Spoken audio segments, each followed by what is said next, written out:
Billiken fans. It's Zach Miller and Peter Hale. This is the Midtown Madness Podcast. Before we get going, if you're watching on YouTube, don't forget to hammer those like and subscribe buttons. It helps us out for sure. Of course, this episode and the whole season of the Midtown Madness Podcast is brought to you by Two Men in a Garden. Not only is it Billiken season again, but as we head further into fall, the NFL season is back, and you know it goes great with football on Sundays, chips and salsa. Whether you like it mild, hot, chunky, cantina style, doesn't matter. Two Men's got you covered. You can pick up their many products at any local grocery store or online at twomeningarden.com. Follow them on social at Two Men Salsa on Insta and Twitter. Pete, we got sidetracked last week. You know what's funny is in a little inside baseball. I think we both like to talk about the conversations we have off the podcast. And I texted you like a couple days after. I was like, or maybe it was the next day. I kind of felt like waking up after you get really drunk, and like I was just like, was that a good idea? Yeah. Did I say anything I didn't mean to? Was that embarrassing? Yeah, was that stupid? Like, because you wonder like how much like people give a shit and whether it's entertaining and what our listeners listen for. You never really know. But to recap, we covered Austin McBroom's fight, getting knocked the heck out, and then we covered our beef with Kim English. And I checked the episode didn't necessarily get more listens, but it was one of the quickest. Like people were on top of listening to this episode. Like the listens jumped really quickly. So it was interesting to see that, and I could like because it was the dichotomy of me not thinking it was great, and then it actually doing really well numbers wise early. Yeah. I mean, I think we're kind of at the point a year and a half in. People probably are going to come along. If they're subscribing, they're coming along for the ride. They kind of know our rhythms a little bit by now. I mean, you know, we're obviously still finding our way. We don't have a producer. This isn't a super polished thing, but I think people trust us enough to kind of see what we're up to.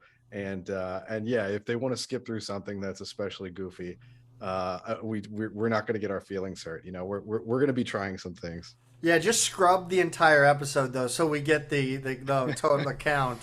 Yeah, Definitely right. do that. But so we're gonna switch it up today. We're gonna we reached out to the listeners and Billiken fans in general and tried to see if they had any questions. Of course, as I mentioned, we don't have the answers to everything. We're just a couple of message board morons who happen to have a platform, and we're incredibly fortunate for it. But if we can't, throw out some topics and have interesting conversation, I think sometimes this show's at its best when it is just you and me kind of grabbing a topic and seeing where the conversation takes us. That's right. Yeah, and this is fun too. I mean, we're doing a little bit of a mailbag this week. You know, we put out a call for questions on Twitter, on Billikens.com, kind of know where our listeners are, and we put some things out, to see what we basically just said. Hey, ask us anything, and we'll give it our best crack. You know, we're not at practice every day. We're not insiders by any means, but you guys know we follow the program pretty closely, and we certainly have opinions on things, and we'll give our best answers. And if you disagree, if you agree, if you have other questions, other comments, hit us up anytime, and we'll keep the conversation going. Yeah, we've got, initially it started out a little slow, and the only one we got was a little troll action.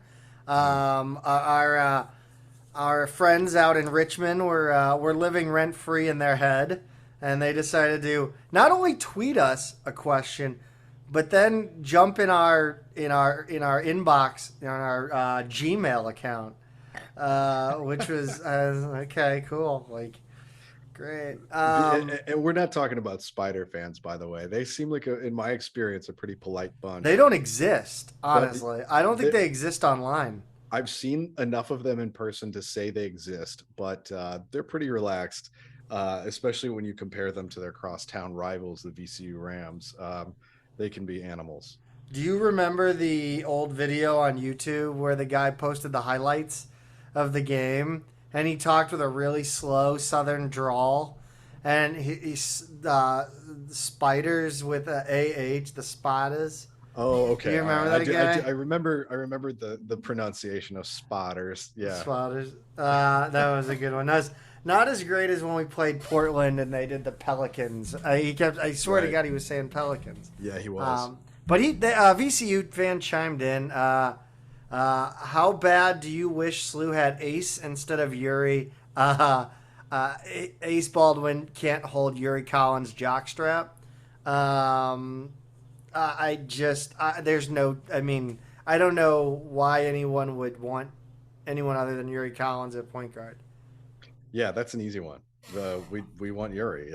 It's not a question at all. I mean, they do first and second and third team all conference, and there's going to be a race for that second and third team spot. As far as I'm concerned, between maybe Mal Smith, Ace Baldwin, guys like that. But no, Yuri's the point guard in the A10. No question. Also, the question was posed: how many points does SLU lose to VCU by in both their matchups, and what is the total combined score when VCU beats them in Brooklyn? Yeah, that's a negative number, Zach. We just don't know to what degree yet. So I think we could call it 15 for now. And Negative 15. Negative 15 would be the Yes, spread. That's yes. right, to answer that mathematically correctly. But as always, thanks for dropping by, Ramley.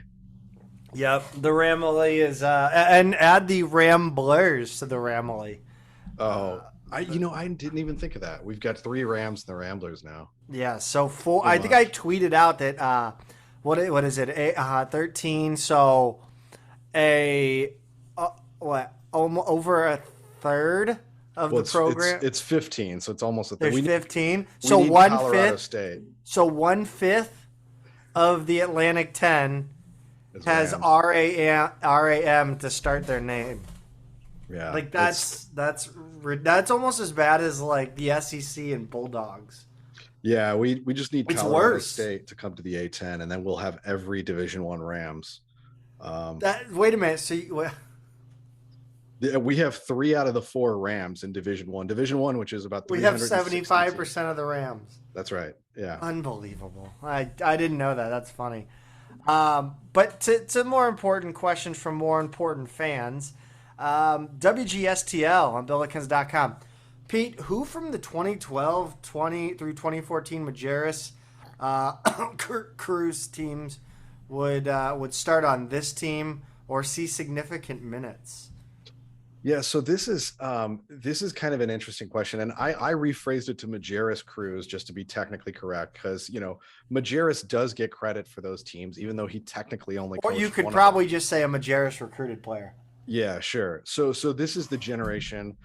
Just to put the player set out there, this is Conklin, Mitchell, Ellis, Evans, McCall, Jet, Lowe, Cassidy, Remican. You've got Jake Barnett, Glaze, Manning.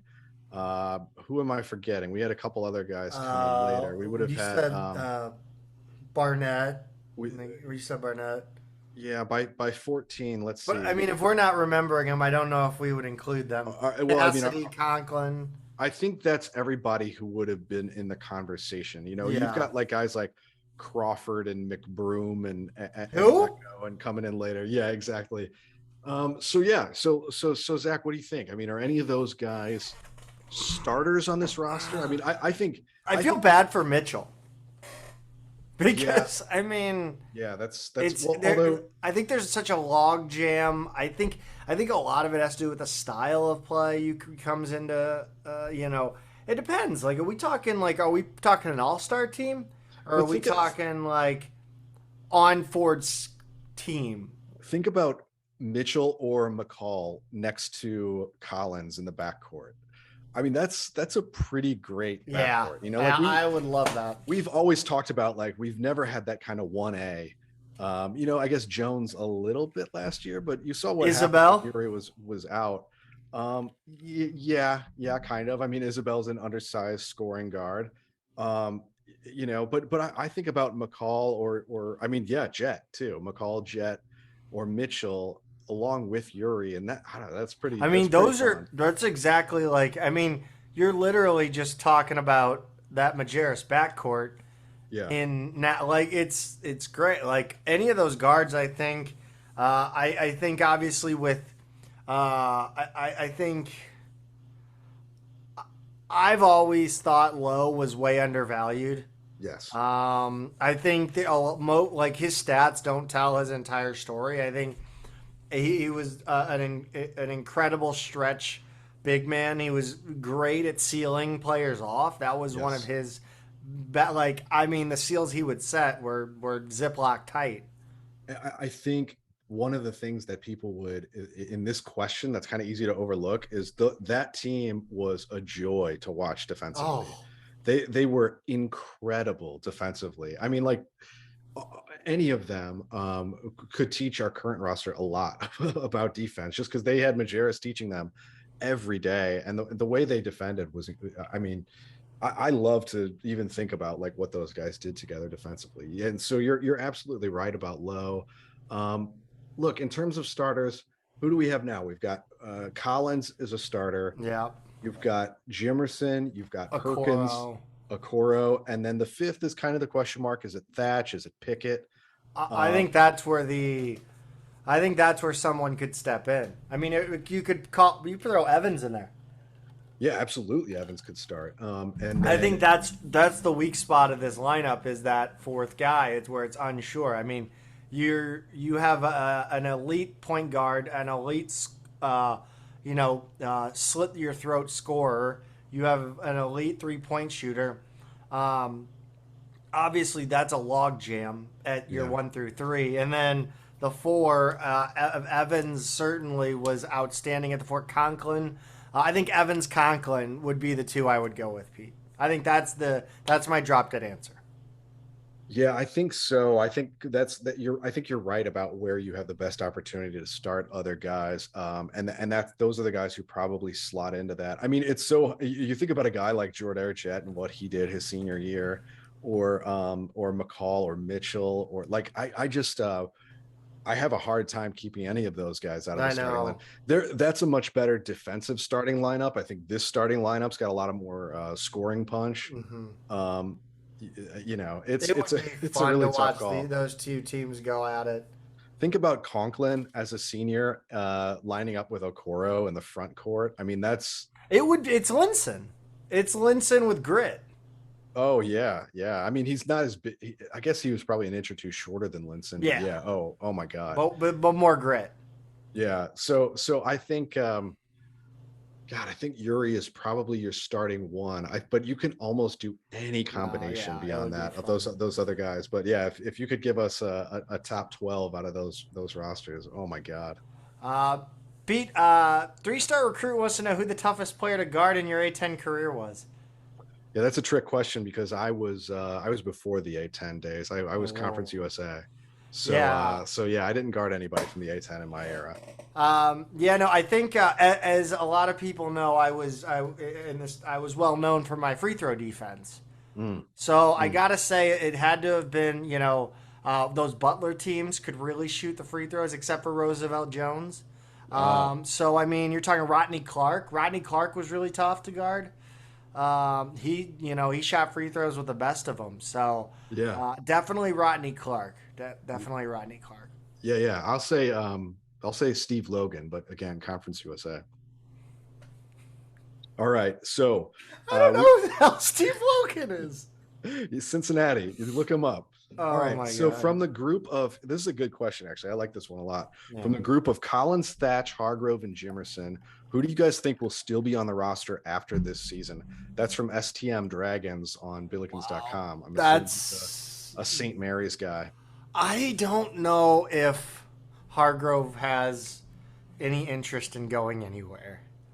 Mm. Like even if he got recruited over, I think he is very attached to the city, attached to his mom and dad. Like the only way I see Hargrove leaving is if he goes to SIUE.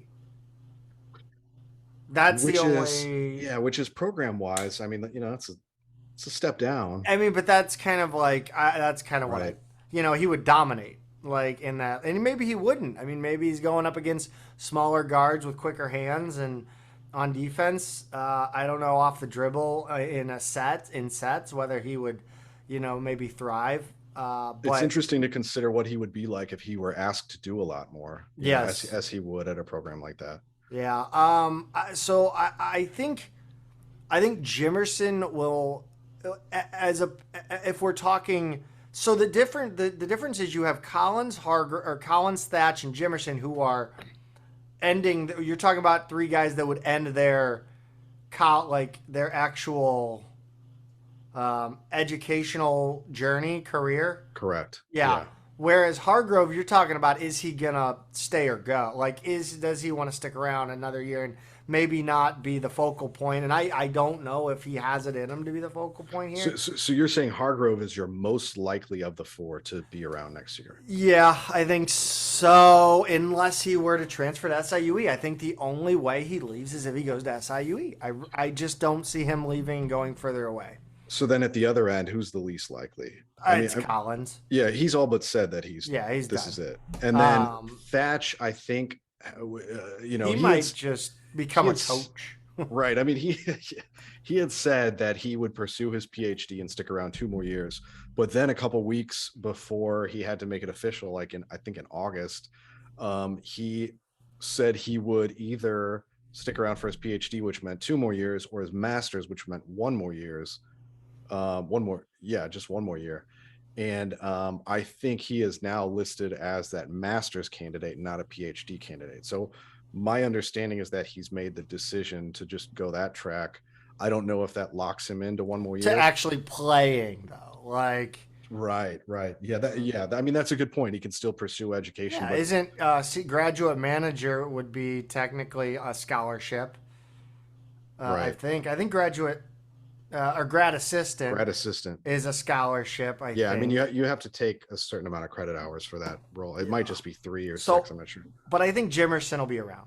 I think Jimerson will beyond even. I mean, what is he, a junior this year?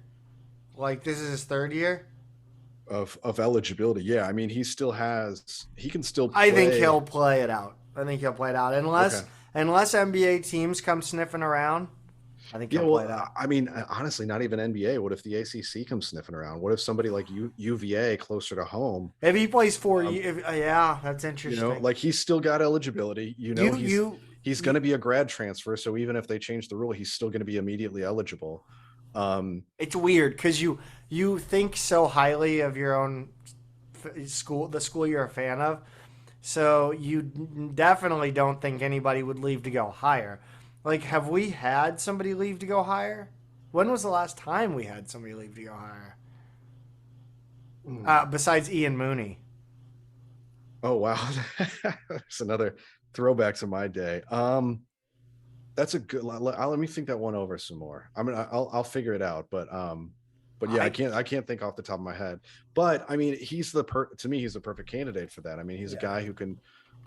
He probably won't score 20 a game on this roster, but he can in the A10. Yeah. There's no question about that, and he would be a weapon for an ACC. He'd be a weapon honestly for Duke. Any team. Yeah. Any team. I could see him going like to Duke. That, I mean, why not? Why not? And he would go from like hated by A10 schools to hated by the entire nation. If he went to Duke. That's true. If he's interested in being an absolute national villain, he could go to Duke. That'd be fun. I would love to have that opportunity to go to Duke and just be shit on by everybody else, but be like sick at basketball. Okay, so I think if we're wrapping up this question, we're saying Collins is the most likely out.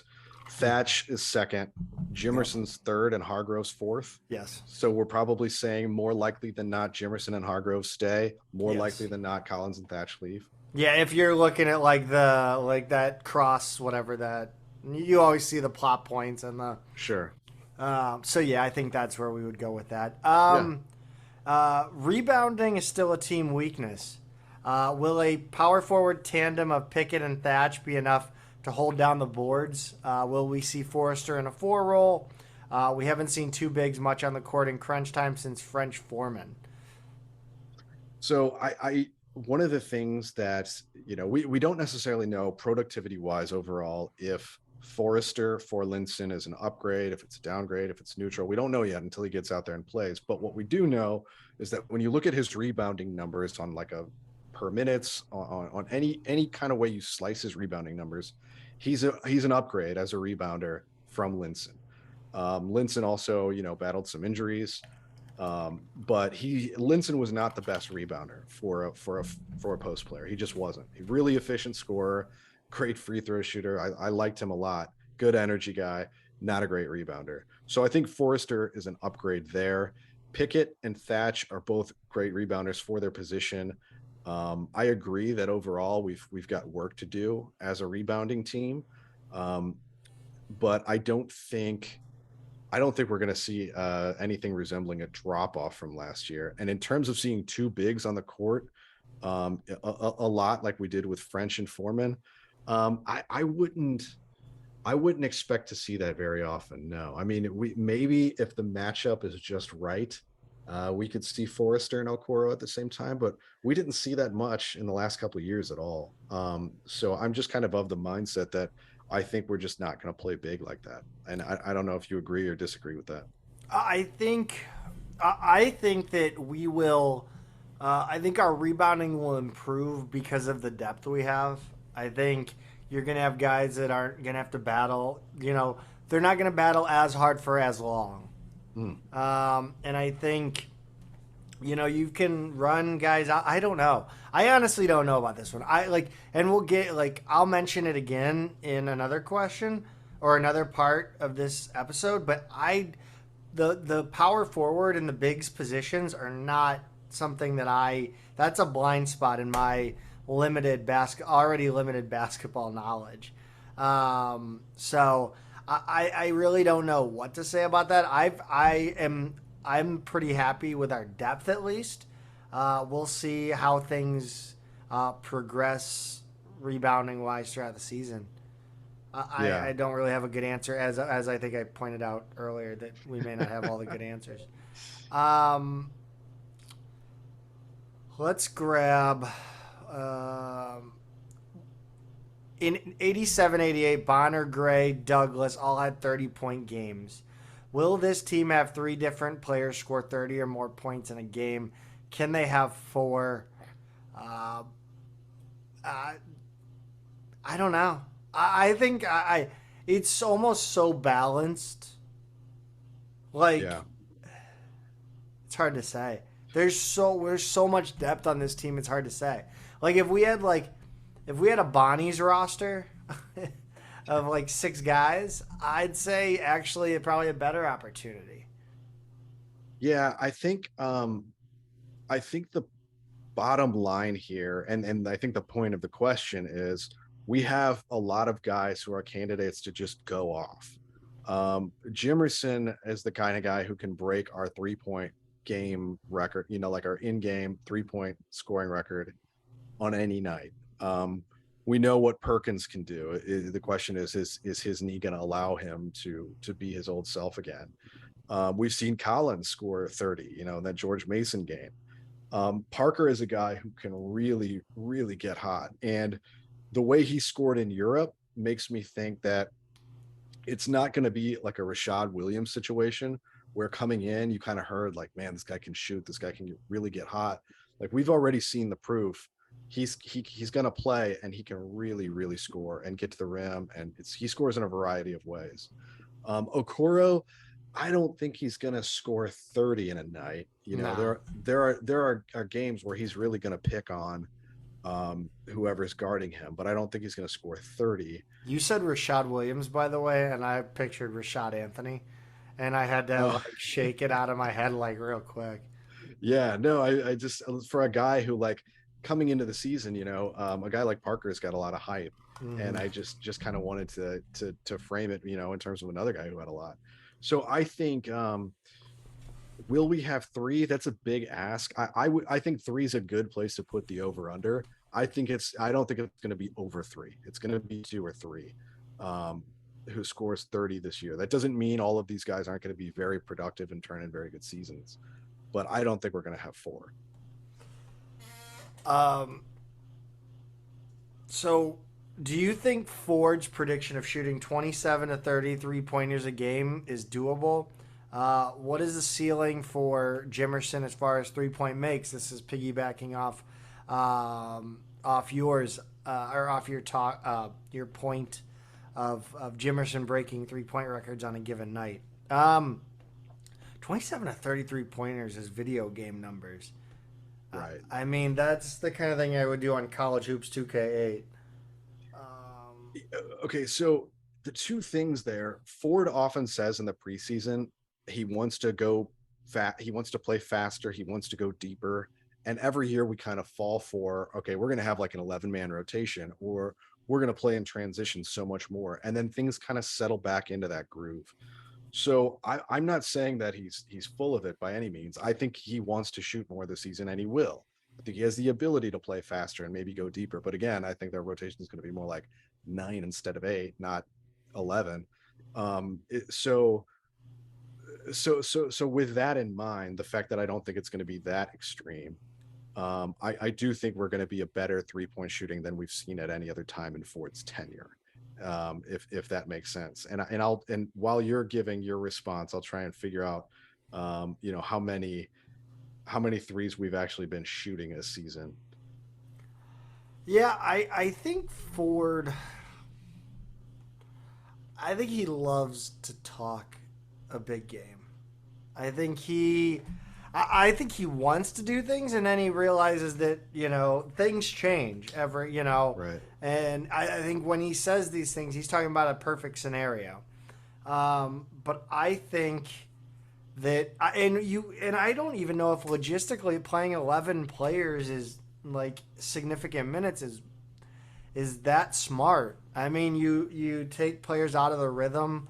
It's constantly in and out. I mean, that's a lot of adjustment. I think a lot more than is necessary. Really, I think 9, 10 max is really unless you really do have a guy for 2 guys for every position, and I would almost say at that point, if you're going 10, 11, line changes just to keep continuity.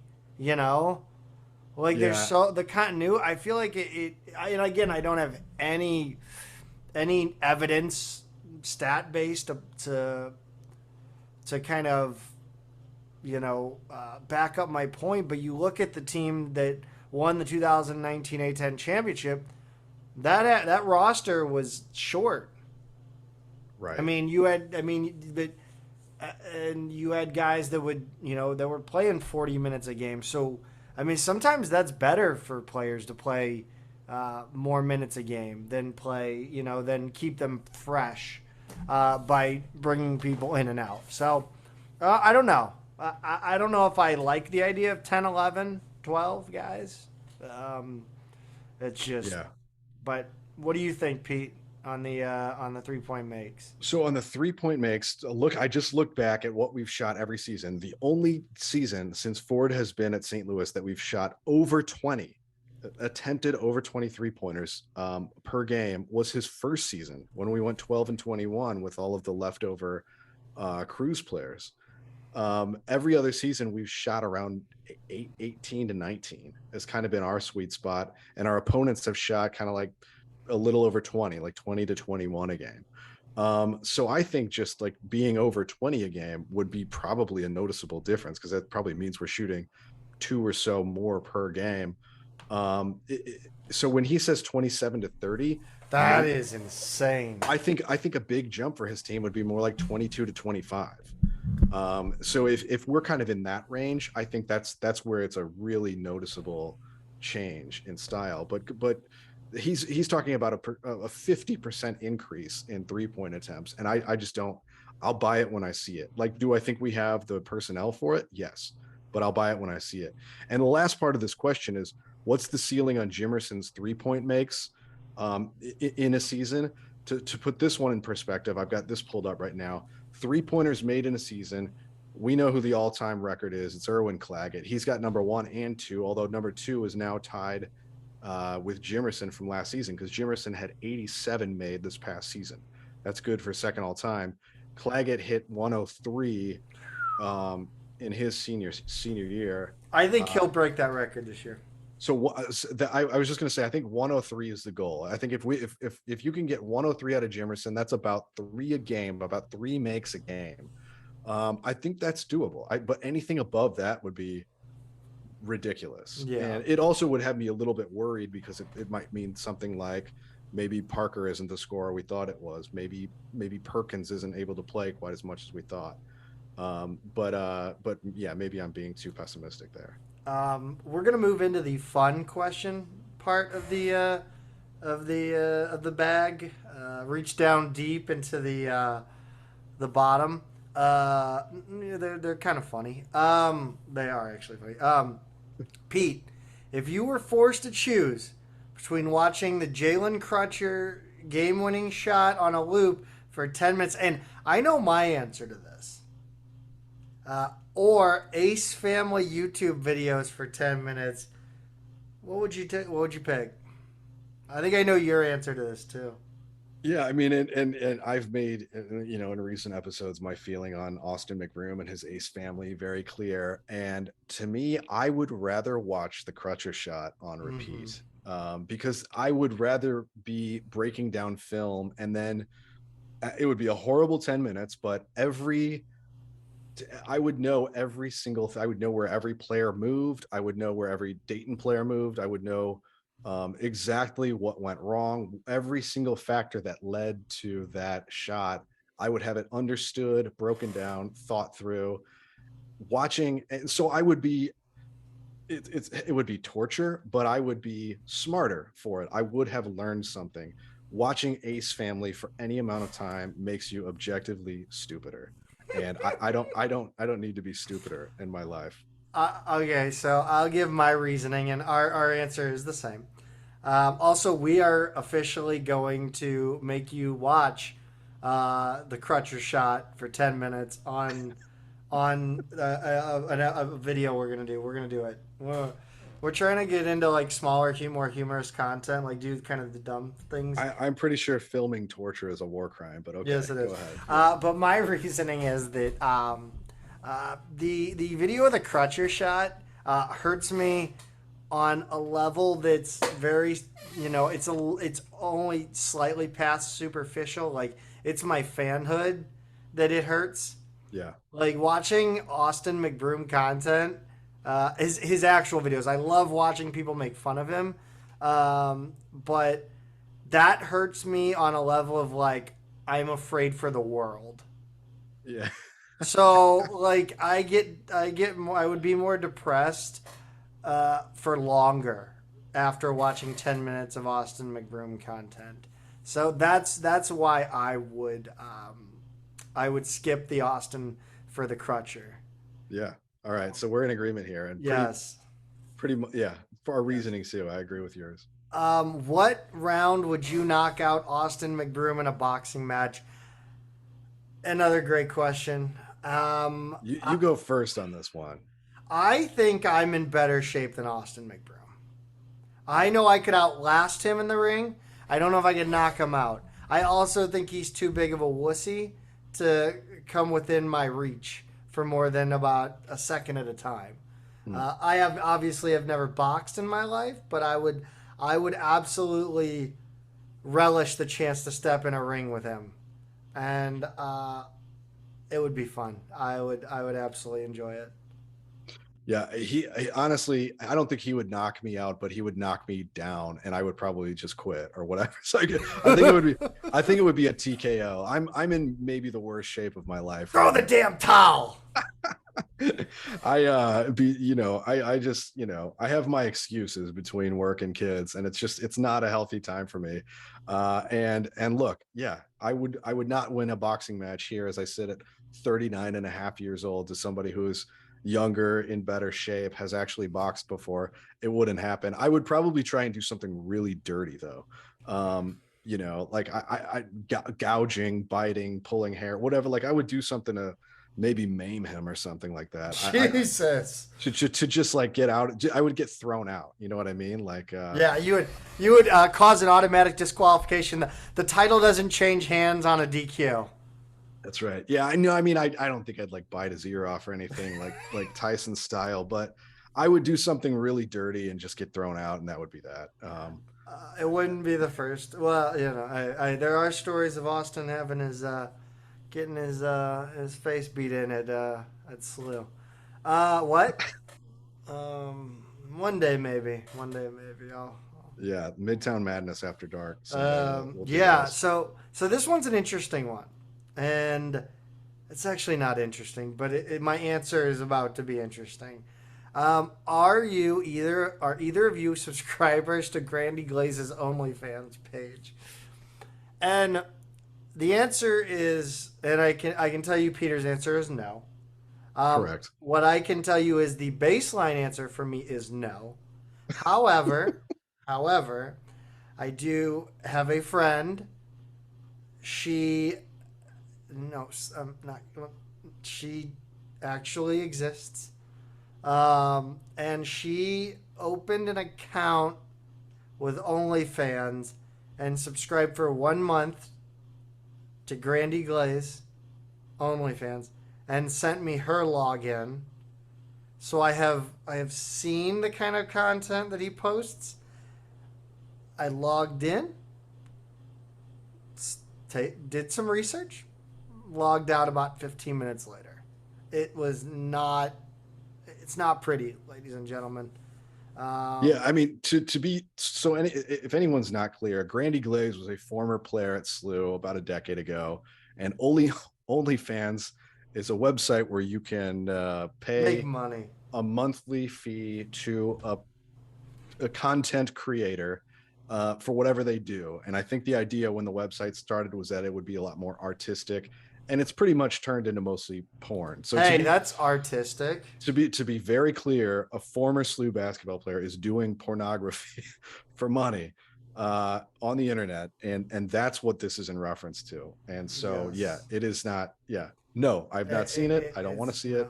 I've seen it, not for me. But I am not subscribed. And look, I have been exposed. I have been exposed to him exposing. And it was not fun. And you know what? And the last thing I'll say on this is anyone who is subscribed who might be listening to us, you do you. No shame here. No, we don't kink shame on this podcast. Whatever you're into. I'm not going to answer this question. But there's one last question. Of course, there's the most benign question is the one I'm not going to answer from this specific. I've done enough ranting on the volleyball team. At least let them know what the question was. Yeah, it's just could randomly selected team of 6 message board morons take down the volleyball team? No, obviously no. But it's trending in a direction that if it isn't stopped, it could be possible in the next 5 to 10 years. So we'll see. Stay tuned to the volleyball team. That's the mailbag. It's the first time we've done one, but it probably won't be the last. I mean, we always enjoy just kind of BSing over random topics. I think it's fun. Cuts out the monotony. But you can reach out to us at any time, really. Anytime you have anything you want to know about. Email, Twitter, Instagram, Billikens.com. Or just walk up and ask us, I guess, if you see us out there. Our email is midtownmadnesspod@gmail.com. On to men's basketball. We had a piece of content that came out this week involving Yuri Collins, and it wasn't him entering the transfer portal, thank God.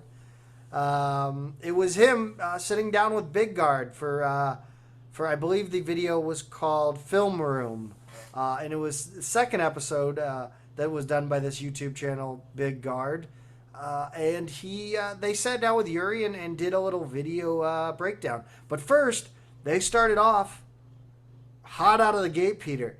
He asked immediately about Tennessee. Which was surprising because, like when you saw kind of the lead up to this, and you kind of saw what it was, you thought, okay, maybe this is just like a puff piece to, hype a college basketball player. And they gave him so much unfettered access to the facilities Yeah, that's right. You know, Yeah. and to sometimes you wonder about those things because when you do get, I think, I think at times we've kind of walked that line. You know, well, whether we did it good or not, well or not, the listeners can decide. But I think we've had to walk that line too, where we get access and we have to, you know, we put out our notes and we're like, should we ask that question? Should we not Hmm. ask that question? Is that a Right. little too, um, I guess, taking advantage of the access that we're given? Right. So it was interesting to see him just kind of ask a question. Maybe it wasn't a coincidence that they were outside Chaffetz when he asked that. Yeah. Yeah, that's right. And you know, Yuri was a little, I think your word is coy with He was his very coy. answer. He didn't deny or confirm. So when Um, you neither confirm nor deny, you confirm. there's something that, yeah, I mean, there's smoke, and who knows what the numbers were or what the exact details of it were, but yeah, there's something going on there. I think you almost have to, like at this point, him playing coy on it is less about even like you may be protecting, uh, like whoever stepped up. That's, well, there's a few things. You're protecting whoever stepped up and your program, but also your own image. I mean, Yes. because like if you say like, yeah, they did have an offer, and I decided not to go with it, you know, like you seem like you're kind of like fans don't want to hear that. Fans don't want to hear you Well, shopping yourself around. he did shop himself around though. Technically, like I I mean, mean, yeah, I know. I mean, he kind of did, but it's not, you don't necessarily want to come out and say like, yeah, of course. But then at the same time, you don't want to say no and make it sound like all of that stuff was just completely made up and you were never going anywhere. You know, there were no offers. I mean, he probably wants to, it's a weird balance, I think, for his own image in terms of how to handle that.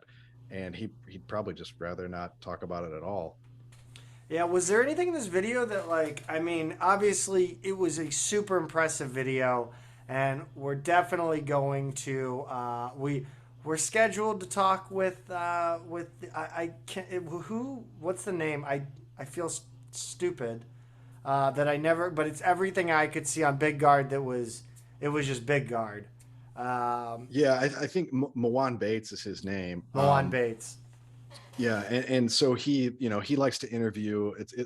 I think it's a fairly new series, but and we'll get into this. We're scheduled to talk to him, and Right. This is where I was getting. hopefully it works out. But it seems like his thing is he likes to basically break down film with guards. If you guys have not watched this yet, you know, feel free to pause us and go check this out. It's if you Google And Yuri we'll drop the Collins. link in the That's right. description too. Yeah, we will. If you Google Yuri Collins big guard basketball, it'll be the first thing that pops up. It's a link to the YouTube video, and and yeah, it'll get into what Zach's been talking about here. I mean, Mawan breaks down film of Yuri in action with him, and talks about his strengths and weaknesses and what were you thinking here and what's this play and tell me about this set and how do you interact with this guy. It's pretty interesting stuff. Yeah, I think one of the things I was impressed with Yuri in this video was his. I liked it's hot like that's one of the best answers you can give when someone says, what do you think you struggle with or like you know is there a reason you struggle with X and he goes well no I just something I need to work on. Like Right. that's a great answer. It's almost the only answer you can give Yeah, because if you answer anything else, you're kind of giving it like an excuse in a way. And that's right. so when somebody answers, and you know, it might be just uh, pure media relations to answer like that, but it's the best answer possible. Yeah, I think so. And one area where he specifically talked about that was his shooting. You know, his stretching his shooting from having a mid-range game to a three-point game to someday having what he would consider a consistent and worthy NBA range three-point shot. Yeah, I thought it was interesting. A lot of the he talked about slowing down a lot. I think Yuri Collins has definitely struggled with that throughout his career, and you know when to go, when to hold, maybe forcing things too much at times. I think Goodwin struggled with that too. So I think that's really the one part of his game that mentally he's going to have to really make the jump to become a true NBA point guard. And I thought the focus on the mid range game was kind of weird because the basketball has gone so far from being a mid range game. Yeah, right. Now, one of the things that's always kind of that I've seen as kind of a downside in Yuri's game is holding on to it too long and over dribbling and getting in a little too deep. And I would like to see them get a little more into that aspect of maybe his game. But again, before we talk to him next week, that's the plan anyway. Yes. I want to watch. I'm going to give this another watch and see what things I may have missed. Yeah, I think I'm hoping this season that the amount of options will allow for Yuri to get rid of the ball quicker. Last season, obviously, his main scoring threat changed to Jimerson from Perkins and minus a scoring threat. So that may, again, in the year before, it was similar. He had less scoring. Jimerson was out for most of the year. So with the amount of options he has, he definitely should decrease his amount of time with the ball in his hand. News on the coaching front, and like we said before we move on, we are going to speak with the guy behind Big Guard, Moan Bates, I believe is what. And we're at least got it scheduled, and hopefully he can give us some insight. Amazing channel, by the way. Amazing, film work, editing work, beautifully done. Not as great as our channel. Just kidding. It's better.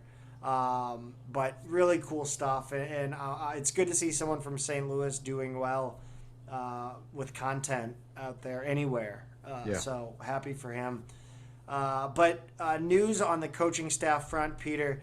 New grad assistant hasn't been officially announced. Actually, when we were putting this together, I thought we would have it be announced by the time we recorded.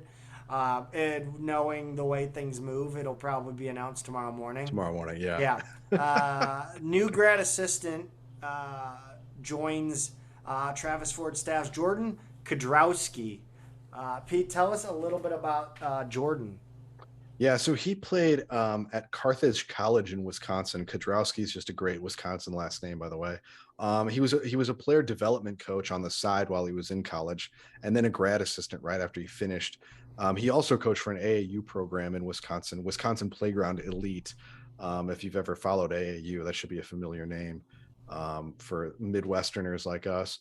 Then he was a grad assistant out at James Madison in Virginia, and it looks like he took an assistant coaching job this spring/summer at Hargrave Military Academy, which is a national prep program. They play a national schedule, but it's a high school and it is a military academy. You'll remember Tommy Liddell did a season there before he came to SLU.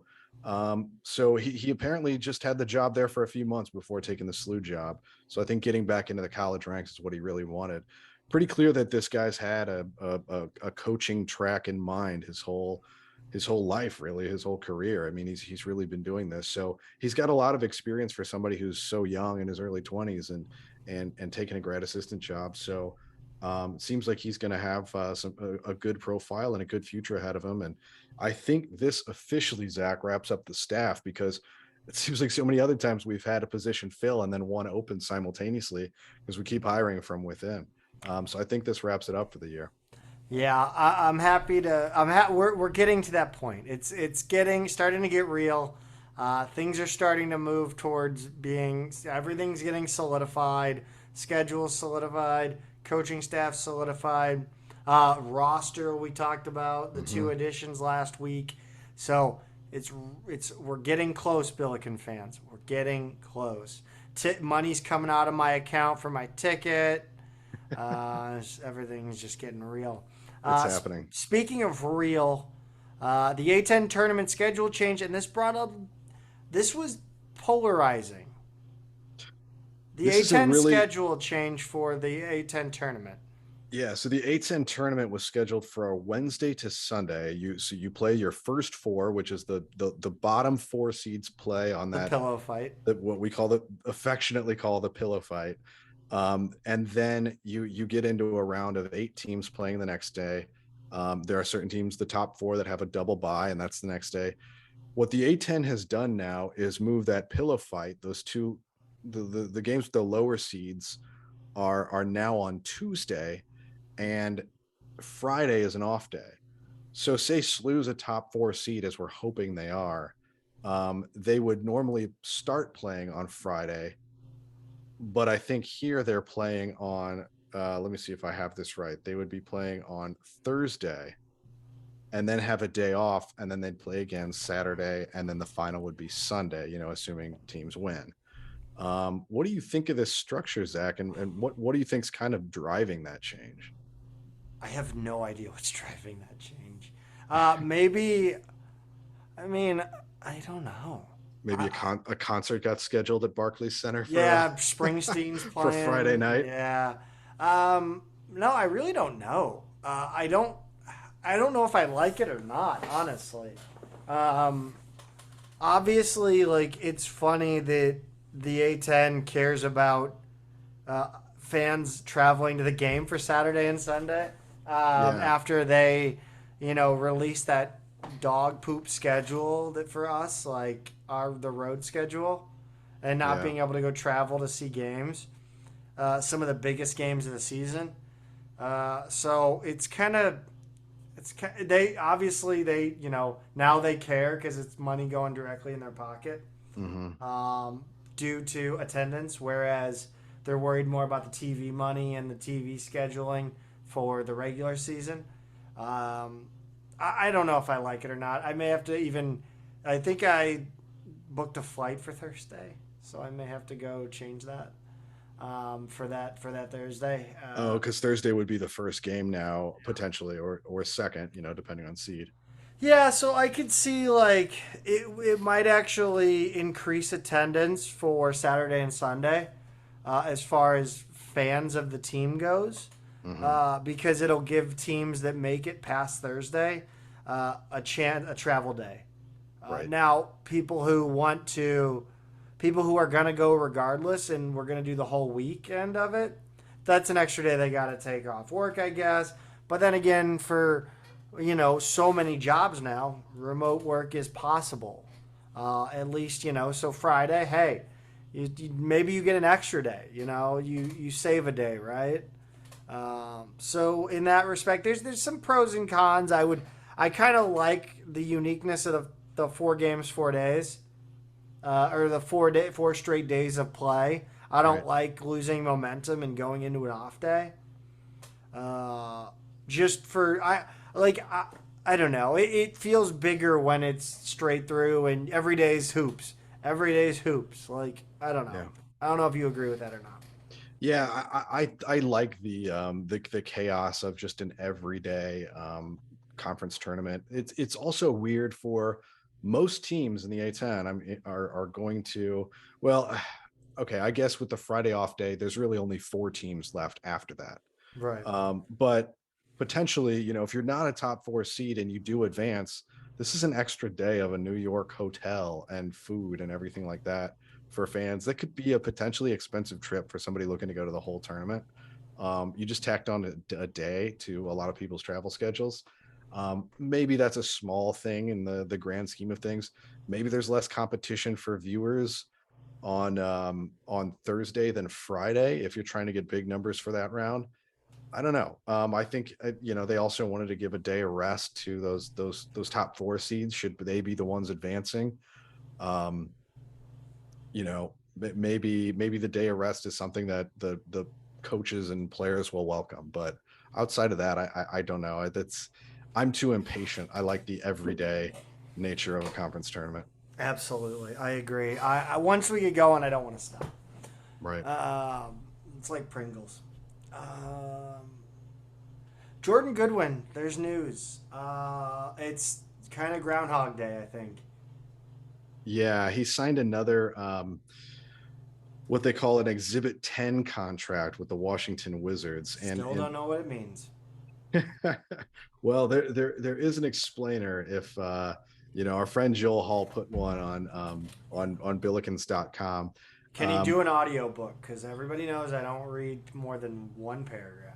And I don't, yeah, and I'll kind of try and keep this brief because I don't want he did quite an explainer on this thing, and I don't want to get into all of it, but basically an Exhibit 10 contract is a 1-year non-guaranteed minimum contract that gives the team, in this case the Wizards, two options. They can either turn it into a 2-way contract, or they can release him but designate him an affiliate player for their G League team. And most of his play so far has been for the Capital City Go-Go, their G League affiliate. So then he would be awarded a bonus of up to $50,000 if he stays with that affiliate for another 60 days. So what the Exhibit 10 contract allows is for teams to build their G League rosters and then entice players to stay in the program with bonus money instead of going overseas for a higher salary. G League salaries are really low, so a $50,000 bonus is actually a pretty big deal for a guy who may not want to go overseas. And then in terms of 2-way contracts, you can only have 2 players at a time on your roster signed to a 2-way contract. And you're granted extra roster spots for those. So you can technically have up to 17 roster positions instead of 15. This is a little more lucrative for the player as well. So I think hopefully for Goodwin, he would want to turn his Exhibit 10 into a 2-way and then play well and kind of maybe hang around after that. So that's kind of what he's trying to do here. Hopefully that makes sense. And if not, look it up. Pete, yeah, no, it makes a little more sense. I don't like, there's certain things that my brain just doesn't have the capacity for. But we have some new offers out to some high school prospects, and we'll get into that right after you tell the listeners about 2 men and a guard. Yeah, Zach, I wanted to talk about maybe a under the radar product from 2 Men and a Garden, and that is their pickling pouches. They sent one of these in the first care package that they sent to me a few months ago, and I didn't quite know how to use it. It turns out it's really, really easy. It's literally just a pouch with some seasoning in it. You add whatever veggies you want to throw in there and some water. Shake it up, put it in your fridge for a few days, pull it out, and you have pickled, fill in the blank, whatever you want to do. Carrots, zucchini, cucumbers, onions.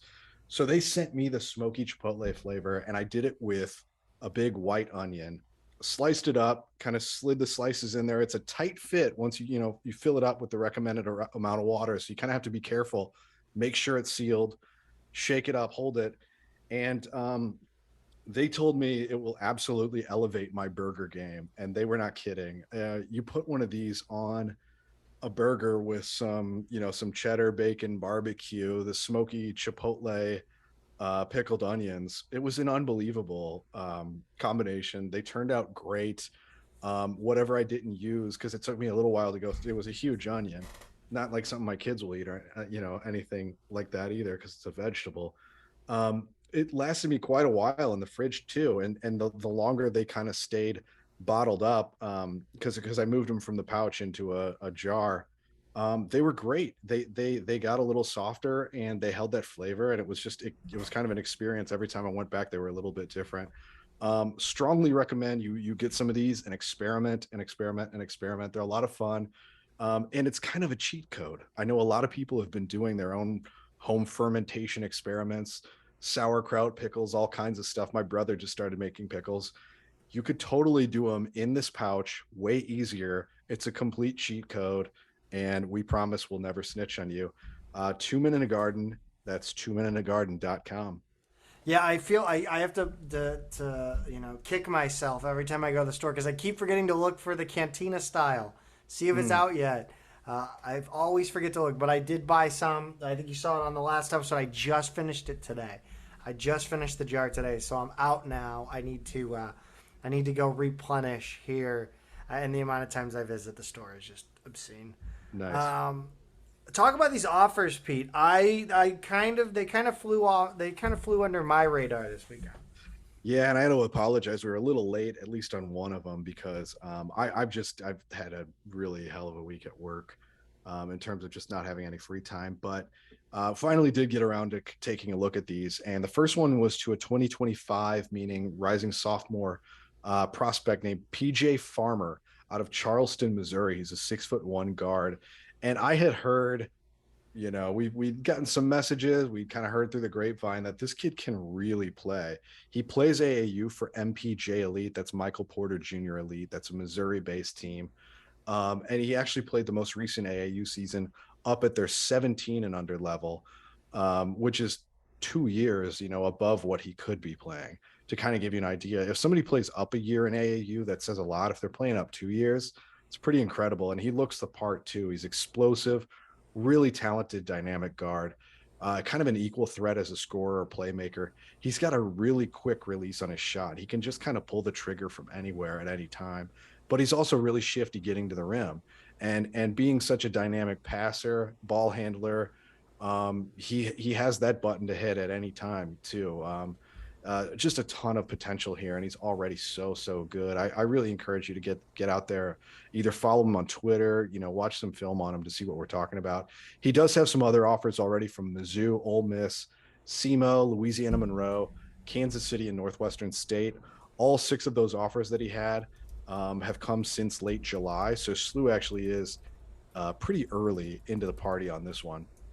And Zach, the other offer that we put out this week a few days ago was to a kid named Jaden Smith, who is a 2024 prospect, so a junior, 6'10", 6'11", depending on where you look.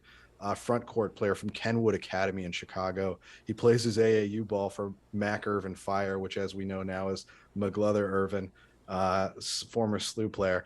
He's a really long, mobile big man. He's got elite defensive ability. He's a big-time shot blocker.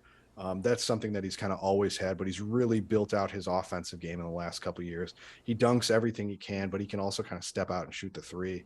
Nice transition player, moves really well. A guy at his age and his size who moves like that is just going to have a really high ceiling.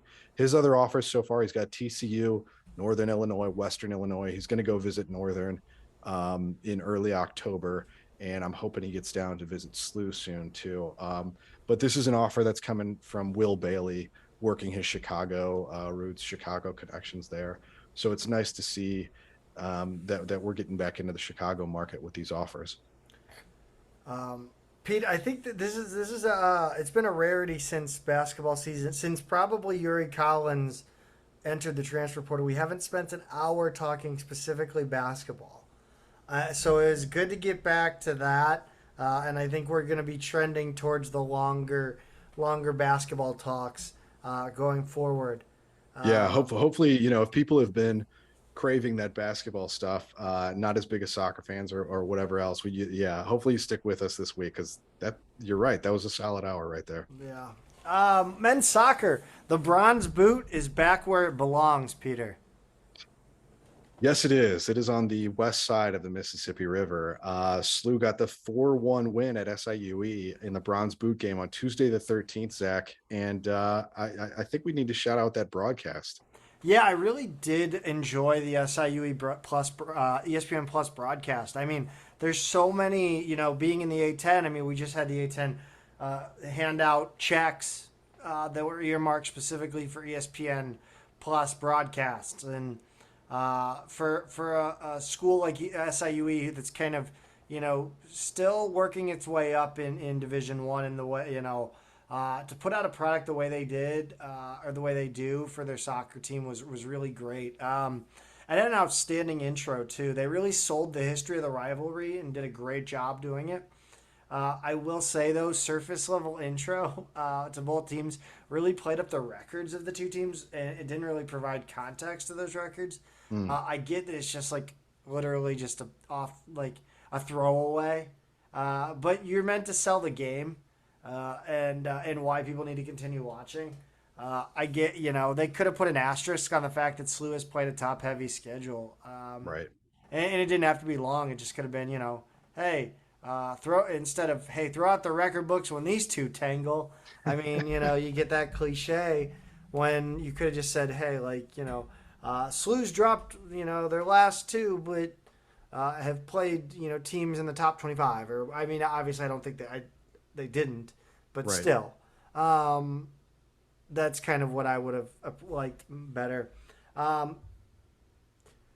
32nd minute, SLU opens the scoring in this one, and Alberto Suarez PK. And this was an awful decision from the ref, Pete. I thought the ball was way past retrievable, and the contact didn't really change the play. Or was that egregious? I think I agree with you. And just want to underline here that this is coming from SLU fans, by the way, just to show you how objective and unbiased we are. We are so much better than everyone because of how objective we are. We give it to you like it is, not the way we want it to be. But nonetheless, we'll take the PK. Yes. And SLU's up 1-0. Absolutely. 44th minute, Mr. Anderson threads one in between a few SIUE defenders and just past the keeper to the far corner of the net. Buendia gets the assist on it. 50th minute, Grady Easton, Lane Warrington, and Max Floriani got the assist after Warrington lobbed it across. Floriani headed it over, and Easton headed it home. Really nice combination here on this goal. Yeah, just crisp play. Loved it. It was kind of like the Anderson ball, just precision. And it's good to see because they, haven't always been the most precise team in the early going of the season. 53rd minute, CJ Coppola has a look what I found moment. Long throw and headed it down by SIUE defender. Coppola blasts it home on the rebound. Yeah, I love it. Right place, right time, and really great throw. And I'm forgetting now who actually made the throw though. But I'm trying to remember, but he's done that pretty much the entire season so far. It's basically a corner kick. Yeah, it's harkening back to when it was, I want to say Kingsley Bryce was doing it all the time for McGinty's teams. Yeah, he was doing that. 59th minute, SIUE gets one back. One of the better names in college soccer, Pau Pallison. He gets a PK here for a handball. It was the right call. Unfortunate, but it gets SIUE on the board. Best Pau since Gasol. And yeah, it was deserved. But what can you do? You want the clean sheet, but nonetheless, that's all they got back. And the next half hour was scoreless. The distant third is Pow from Big Brother. Yeah, that's a completely that's one I don't know. That's a terrible reference. The shots in this one, this game was, it was what you expected. I think. I mean, obviously, SLU, the score line would suggest SLU was way better, and I think they were. But SIUE hung in a lot better than that score indicates. Pete, run us down. Yeah, SLU only outshot them 9-8, but it was 6-3 in shots on goal. SIUE did have one more corner, 6-5, and SLU had one more foul, 13-12. But it was interesting that there were 6 yellow cards, and 5 of those went to SIUE. A lot of frustration coming out of the players from the east side. Right. So the even fouls don't nearly tell the whole story there. No, not at all. But a great win. Anytime you can beat a rival, anytime you can win the bronze boot, you'll take it. And it's a great rivalry. It's a real shame that the game was called off from was moved from Centene, and it appears they never even got to play that game that they wanted to play either. Right.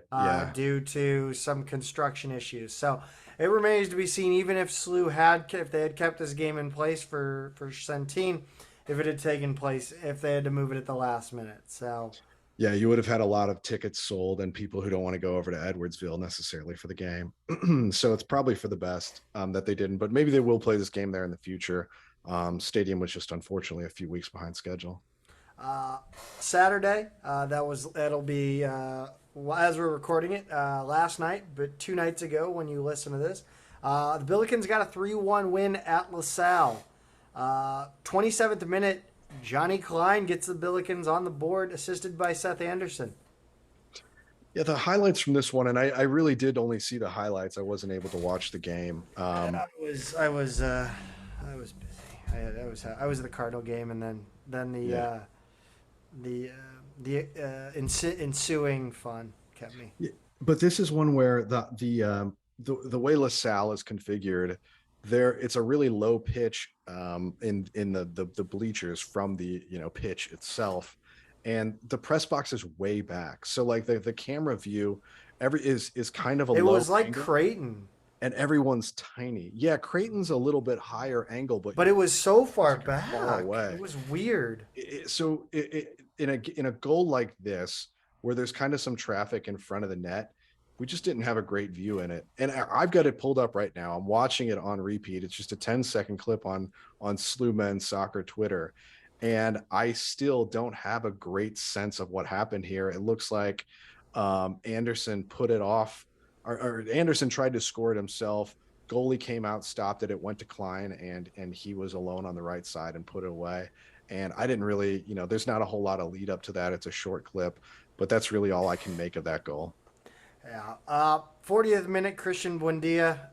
It was 2-0 at halftime. Nice shot from outside the box. Little bit better look at this one. He did it all himself here. He kind of had it at the top of the semicircle outside their box, and he gave it everything, and a really nice, difficult to stop shot. Well struck. 49th minute, Klein gets his second of the game, this time from the penalty spot. Yeah, goal machine, Johnny Klein. He's switching from assists to goals. Maybe this year he'll be our 15 goal scorer now that Betcher's gone. I mean, with the amount of both goals and assists he's putting up, I'm sure he won't be a top candidate for the Herman Trophy, but he's at least putting in a shift. Well, it's funny you mentioned that too, because I think this, I'm pulling up the recap right now.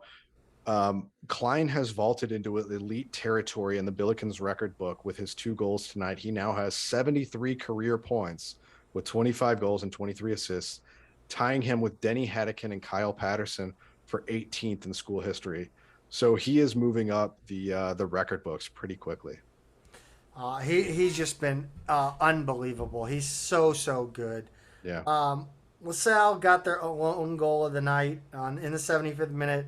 Louis Pachol, assisted by Daniel Smith.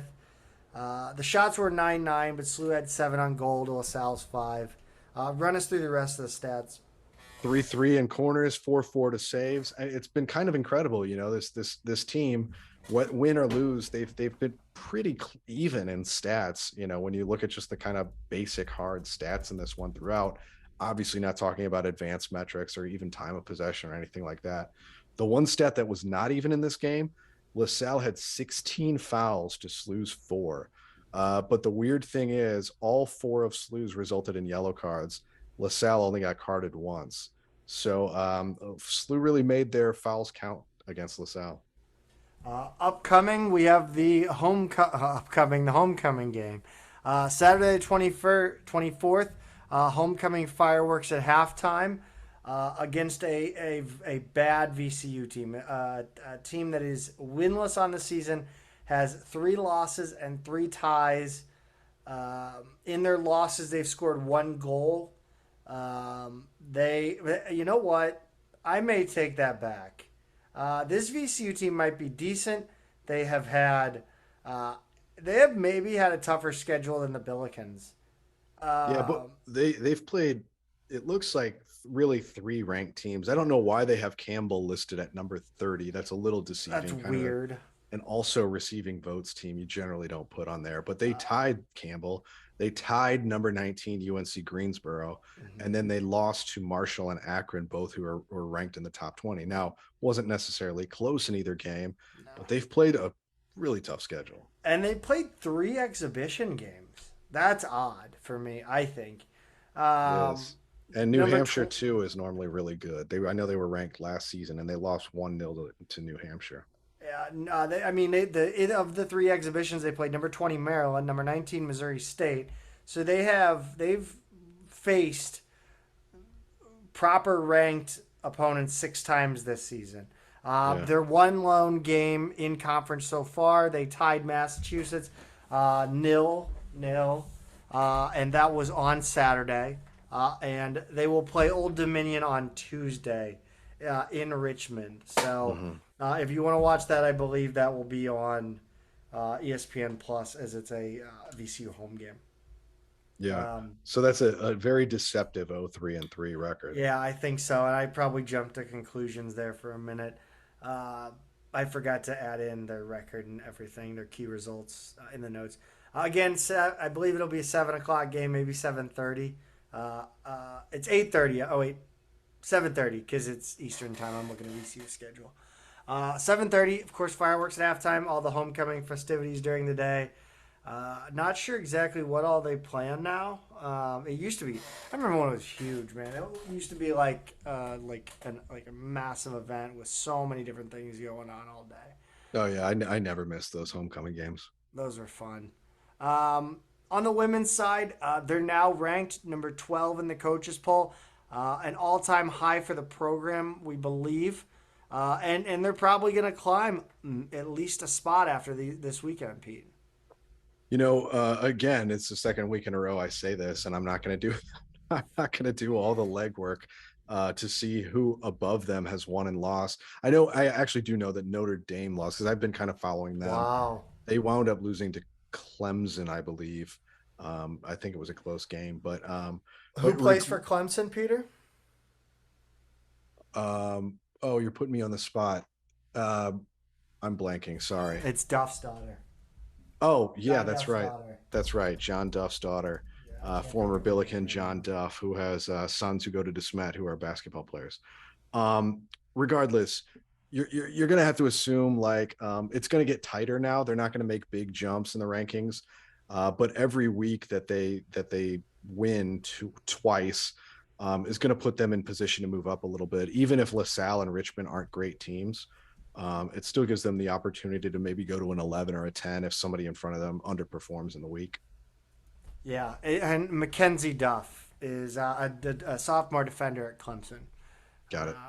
But Caroline Kelly was named National Player of the Week by College Soccer News. She's had an outstanding season so far, and this is well-deserved. Yeah, she's been awesome. And this was early in the week, so this isn't for this week against LaSalle and Richmond. It's for the previous week when they played Xavier and SIUE. And, I think it would probably have been those games and not the Nebraska one before that. But regardless, in this stretch and this week too, she's just been an awesome player, and she does it all. Pete, go ahead and run us down the scoring in this game. Yeah, so on Thursday the 15th, they started the A10 season on the road at LaSalle and came away with a 4-1 win. It was kind of a nervy affair early on. It really was. 13th minute, Emily Banashevsky, if you don't recognize that name, it's because she plays for LaSalle, got them on the board first, assisted by Kelly McGroarty and Lauren Costello. So it was 1-0 LaSalle early on. SLU didn't get one back until the 29th minute with Hannah Larson on an assist by Emily Gaby. Gaby hit Larson while she was cutting in traffic. Really strong finish. I mean, she was moving. Larson's one of the faster players out there, if not the fastest. So it was tied 1-1 at halftime, which is, maybe not ideal for a team playing like SLU had been lately against a team they're expected to really beat. But then things got going in the second half. 68th minute, Sophia Stram had a header off a corner kick from Anna Walsh. She was right in the middle of the goal mouth and just got up for it, earned that one. 72nd minute, Emily Groark. This was also a header. Far post off a cross from Abby Miller. Caroline Kelly got the hockey assist, the extra one for setting up the play. And then in the 87th minute, they got the little bit of extra insurance. Hannah Sawyer collected a high lob from Miller, bounced a couple times, and Sawyer bumped into the LaSalle defender who went down. No call. I don't think there should have been. And then Sawyer just kind of coolly tucked it past the LaSalle keeper in the far corner for the fourth goal of the game late, and that was it. But unfortunately, Zach, we do have some kind of, I don't know if we have news yet, but there was some unfortunate occurrence in this one. Yeah, Hannah Larson went down with an injury. Looked like a kind of a leg-to-leg contact. Just two people going for the ball. One of those where it almost feels like both players make a heavy touch on the ball at the same time. and someone's going to take the brunt of it, and it was Larson in this case. I think the positive spin. We obviously don't know the severity, but the positive spin is it was a contact injury.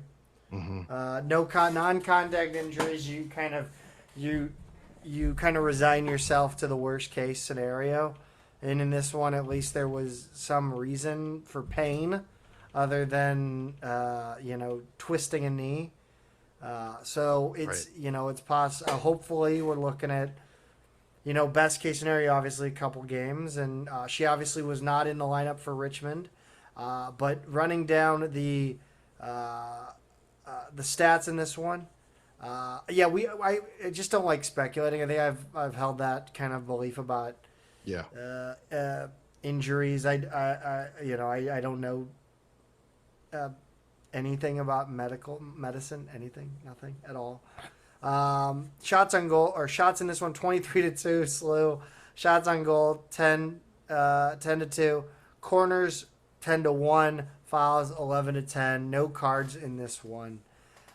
Cleanly played game, I thought. And, the Billik is one of those games where, LaSalle, a lot of the A10 teams that they're gonna kind of play that Chelsea versus Barcelona in the Champions League 2012 or whatever that was, like where they just sat back with 9 players and ended up beating Barcelona. Like, you're gonna run into, like, these teams are just gonna try to hold strong on defense and hope they can get lucky on a counterattack. And We've seen this a lot already with this yes, SLU team. Every year as they've gotten better and more dominant within this league, we've seen that strategy a lot. I mean, the yeah. last 2 years, I know we saw it a ton in the A10. They're just parking everybody back there, and you're right, hoping to get something on the counter. I think the problem you have when you have such a team that's so much more skilled than another team is that you almost try to play too well. You Mm, try to be, you try to pass the ball into the net, so to speak. You're trying to get the perfect plays, and the other team's just going to try to muck it up. And you can still win if you muck it up with them. You really can. But I think sometimes trying to win too pretty can be a trapping of the really good teams that are really, really dominant. yeah.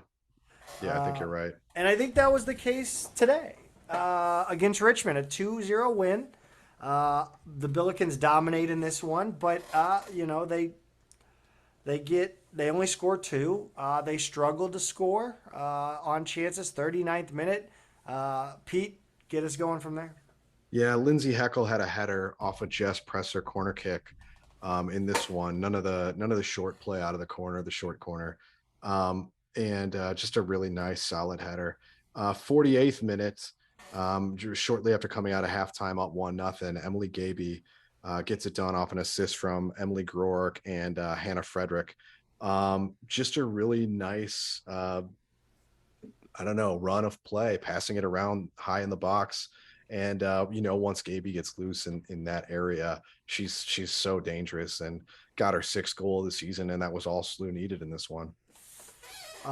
Speaking of short corners and interesting corners, I thought Richmond had a really kind of quirky corner play they ran, and I thought it was kind of brilliant.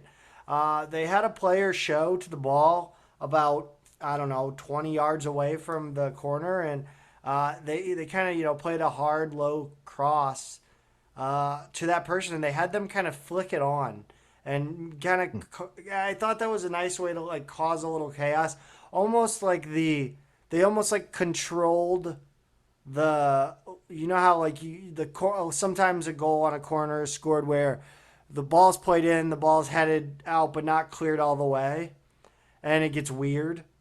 I Right. think it's almost like they were trying to create that and control it. Yeah. Like, so they don't have control over the other team clearing it. Instead, they'll make their own chaos in the box in that way. And I thought it was kind of brilliant. Right. Didn't quite work. The Billikens defended and were wise to it, and were successful at repelling that attack. But I was impressed by that little kind of training ground trickery, so to speak. Shots in this one, 18-9 or 18-5 Billikens, 7-0 on goal. Corners were 16-4 Billikens. Fouls were 12-11 for the Billikens. Coming up next, Thursday the 22nd versus Loyola.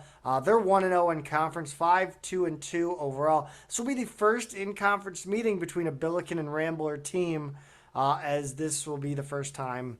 This is obviously Loyola's first year in the A10, and they don't have a men's soccer team, and the volleyball team has yet to play conference games yet. A couple key results for Loyola.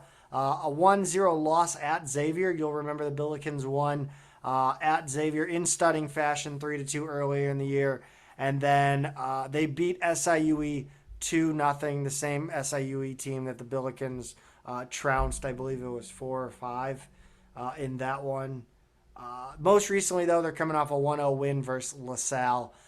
Sunday the 25th, you have Duquesne in Pittsburgh, 1-0-1 in conference, 3-3-1 overall. In conference wins 3-2, or in conference games 3-2 win against Rhode Island, and then a 2-2 draw against St. Joe's. Should be a good weekend of Billiken women's soccer. And then also, of course, Billiken men's soccer, as we mentioned, homecoming game. Volleyball, the Billiken Classic was held September 16th and 17th.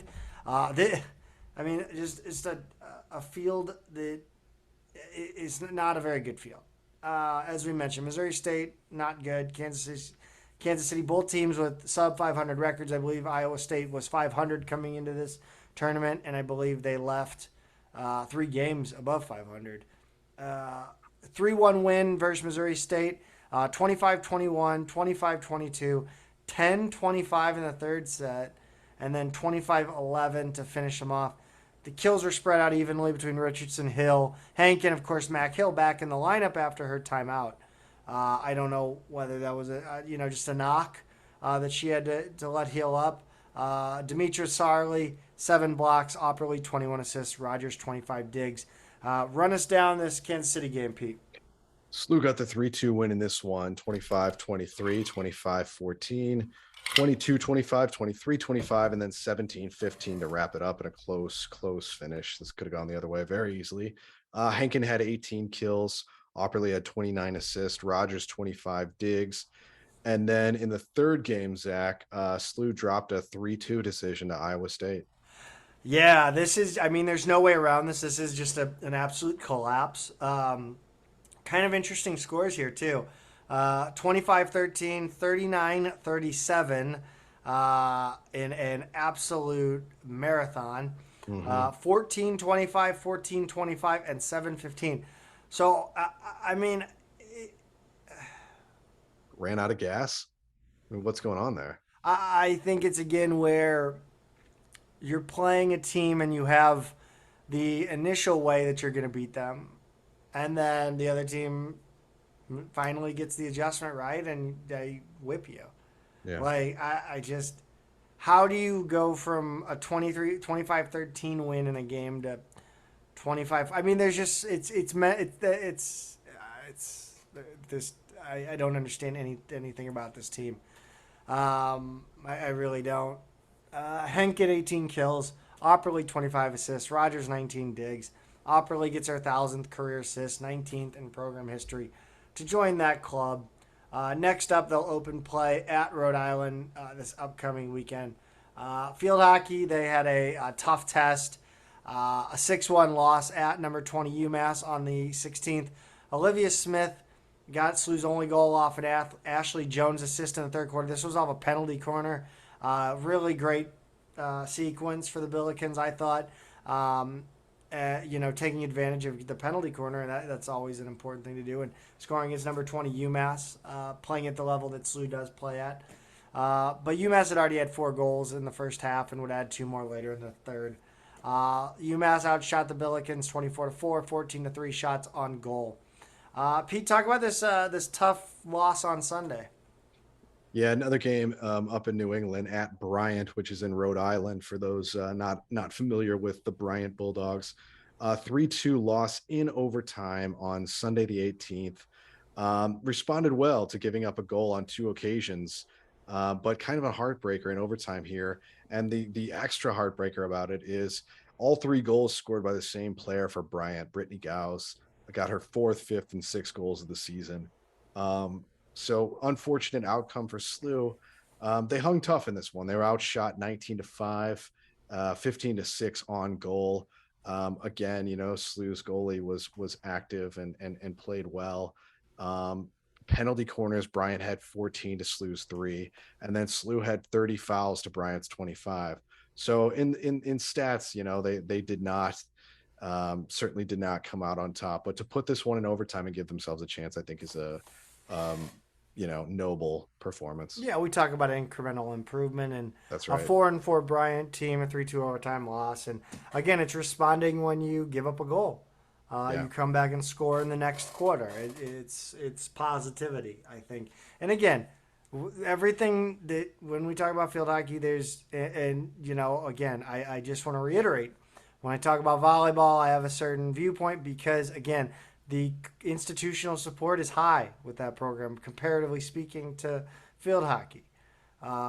So field hockey needs to be looked at with a little bit special lens, and but at the same time, I think it's interesting because I've taken flack online for being harsh about volleyball, but at the end of the day, if volleyball was a men's team, like you wouldn't be celebrating a win over Kansas City, a 3-2 win over Kansas City.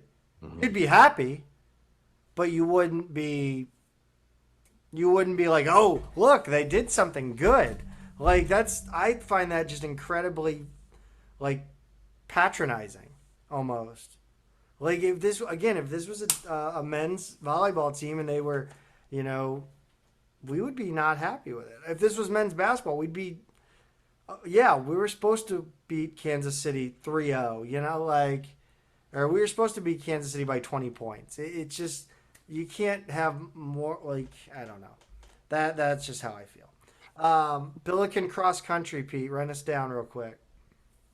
Yeah, so the Billiken cross country invitational was on the 17th at Jefferson Barracks. This was actually the first meet SLU hosted in 4 years, which and I was not invited. I'm a little salty. Well, the women finished first overall. Carly Sear won the individual 5K crown with a time of 19:03.4. SLU also wound up with the 3rd, 5th, 7th, and 9th overall finishers, so every odd number there.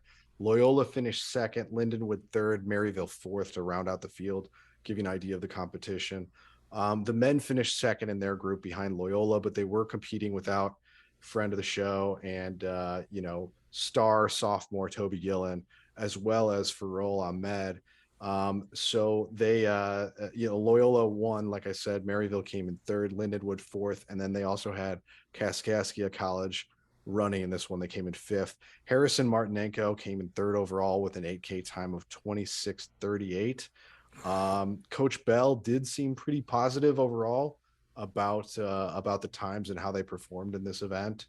So hopefully this is all progress leading up to the A10 championships at the end of October. Next up for the program, they're going to run at the Loyola Lakefront Invitational on September 30th. So they've got a couple weeks off. Pete, anything before we hop out of here and I wrap things up? No, just if you've made it all the way through the episode, and if you haven't watched that video yet of Yuri Collins on Big Guard, be sure and watch that. Consider it your homework before our next episode, assuming that everything goes off as planned. If you haven't watched it yet, it's definitely worth your time. I think it's about 18-19 minutes long. I think it's longer than that. Yeah. Is it? Okay. It's it's in the 20s. Okay, so low 20-minute kind of video on YouTube. It's worth your time. I think you'll enjoy it if you're a basketball fan, and be sure and check that out if you have not already. Yep. Well, thanks everybody for listening. That wraps up the week that was in Billiken Athletics. Follow us on Twitter at Midtown Mad Pod, at Peter is a tweeter, at Zach Miller MMP, and on Instagram at Midtown Mad Pod. As always, our DMs are open, including our email. That's at midtownmadnesspod@gmail.com.